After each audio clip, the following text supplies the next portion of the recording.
देखिए, मैं प्रधानमंत्री के मुजरा शब्द से ही शुरू करूँगा। बहुत अशोभनीय है, लेकिन हम लोगों का काम है राजीव जी बतौर पत्रकार कि जो भी सामने आए उसकी विवेचना तो कम से कम करें हम। डॉक्टर मनोरमा जी से बिल्कुल सहमत हूँ मैं कि जो कुछ प्रधानमंत्री का शैली है। और देखिए, प्रधानमंत्री जो बोलता है, प्रधानमंत्री का जो भाषण है, वो भविष्य के इतिहास का दस्तावेज है। क्या लिखेंगे आगे आने वाली पीढ़ियां क्या सोचेंगी कि उनके देश का प्रधानमंत्री ऐसा था जो मुजरे की बात करता था, जो 50 लाख की गर्लफ्रेंड की बात करता था, जो कांग्रेस की विधवा शब्द इस्तेमाल करता था।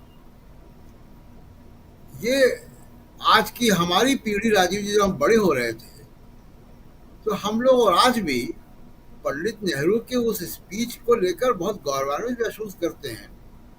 गर्व होता है उसको सुनकर, ट्रस्ट विद डेस्टिनी स्पीच को लेकर।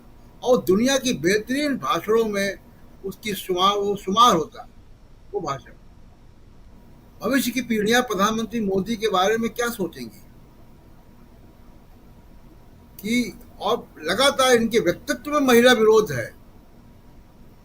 ऐसा नहीं कि स्लिप ऑफ टंग हो गया, इनके व्यक्तित्व में महिला विरोध है। महिला के प्रति इस तरीके की भाषा इस्तेमाल करते हैं संसद में भी।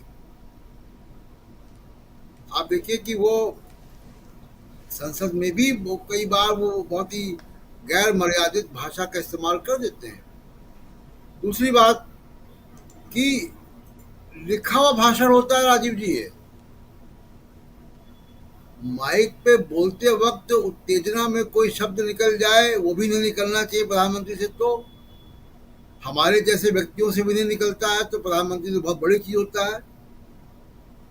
लेकिन वो माइक में उत्तेजना में निकला हुआ शब्द भी नहीं है।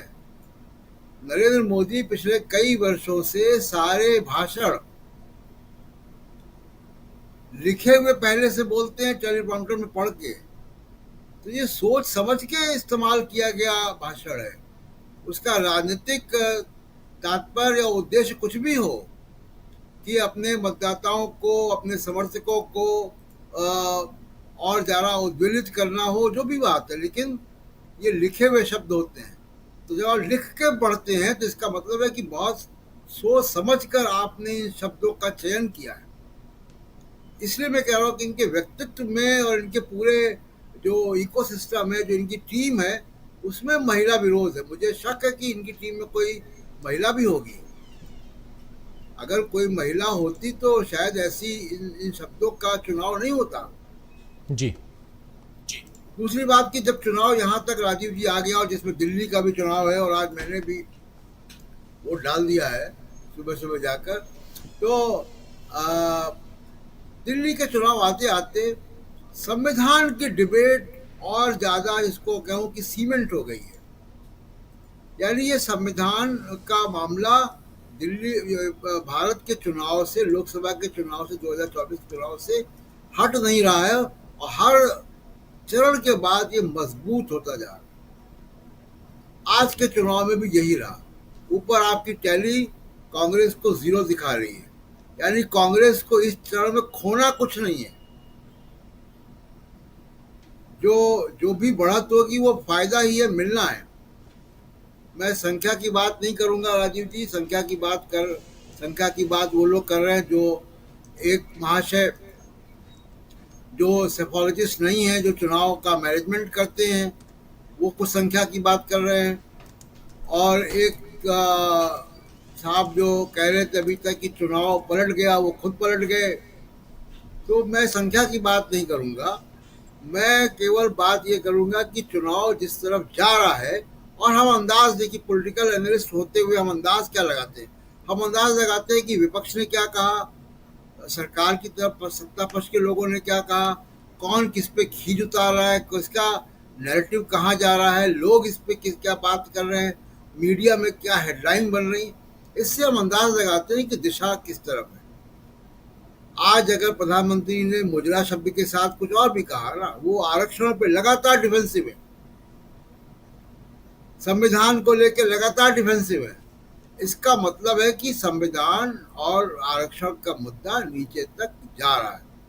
पोल परसेंटेज की बात ब्रीफली में कर दूं राजीव जी की पोल परसेंटेज आज दिल्ली में बहुत अच्छा नहीं रहा, लेकिन नॉर्थ वेस्ट की उस सीट में जहां से कन्हैया कुमार खड़े हैं वो दिल्ली की सबसे ज्यादा पोलिंग वाली सीट आई है। ये भी बड़े आश्चर्य की बात है। और एक और जो जिसका क्रेडिट मीडिया को, तमाम सारे एक्टिविस्ट को लेना चाहिए और वकीलों को जो सुप्रीम कोर्ट गए कि चुनाव आयोग ने आखिरकार इतना शोर मचाने के बाद अब जाके पांचवें चरण तक के डेटा रिलीज कर दिया एक्चुअल नंबर्स का। आज रिलीज किया उन्होंने। ये काम वो पहले भी कर सकते थे। SY कुरैशी जो पूर्व मुख्य चुनाव आयुक्त थे, मेरे इंटरव्यू में वो कह रहे हैं, परसों ही वो रिलीज हुआ है, जिसमें वो कह रहे हैं कि ये पहले फिगर आती है, परसेंटेज तो बाद में निकालते, तो परसेंट जब फिगर आपके पास थी तो देने में क्या बात है। और बहुत उन्होंने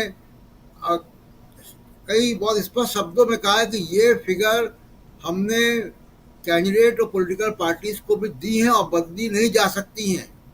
जी, लेकिन इसके बावजूद चुनाव आयोग अपनी विश्वसनीयता तो खो चुका है राजीव जी। बिल्कुल जी, बिल्कुल आप सही कह रहे हैं, चुनाव आयोग विश्वसनीयता खो चुका है। और आज भी लाल पे ही बंद हुआ है।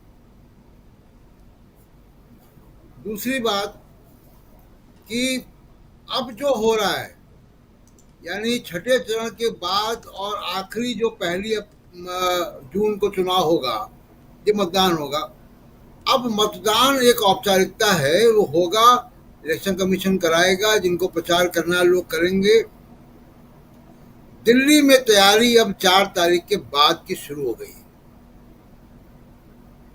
और ये यही इंडिकेशन जो मिल रहे हैं कि कल तक जो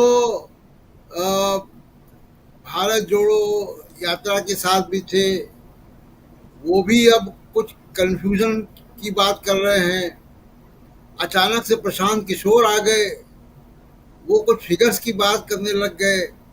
अगले 24 घंटे में आप देखिएगा और कुछ भी इंडिकेशंस आपको मिलेंगे। अब ये माहौल बनाया जा रहा है कि ब्यूरोक्रेसी को, स्टेक होल्डर्स को किस तरीके से हम रखें कि सरकार हम ही बना रहे हैं। दूसरी बात, एक इंडिकेशन और है कि 5वें फेज तक सुप्रीम कोर्ट तक जाके कहा है कि हम नहीं देंगे डेटा, हम परसेंटेज ही देंगे। चुनाव आयोग ने अब से कुछ देर पहले प्रेस रिलीज जारी करके एक्चुअल डेटा अब तक का दे दिया है। मैं ये नहीं कह रहा हूं कि वो मौसम वैज्ञानिक हैं, लेकिन कुछ ये भी एक इंडिकेशन है कि अब चुनाव आयोग को भी चिंता है और अगले 2-3 दिन के अंदर, सोमवार के बाद से बड़े स्पष्ट संकेत मिलेंगे कि दिल्ली में होने क्या जा रहा है। बहुत सारे जो स्टेक होल्डर्स हैं, मीडिया है, मीडिया का आप एक रुख आप देख रहे हैं कि तस्वीरें रायबरेली में खींच गई प्रियंका गांधी के साथ, वो भी आप देख रहे हैं। एक बहुत इंपॉर्टेंट बात जिस पे हम लोग चर्चा राजीव जी कर चुके हैं, फिर मैं उसको रेखांकित करना चाहता हूँ।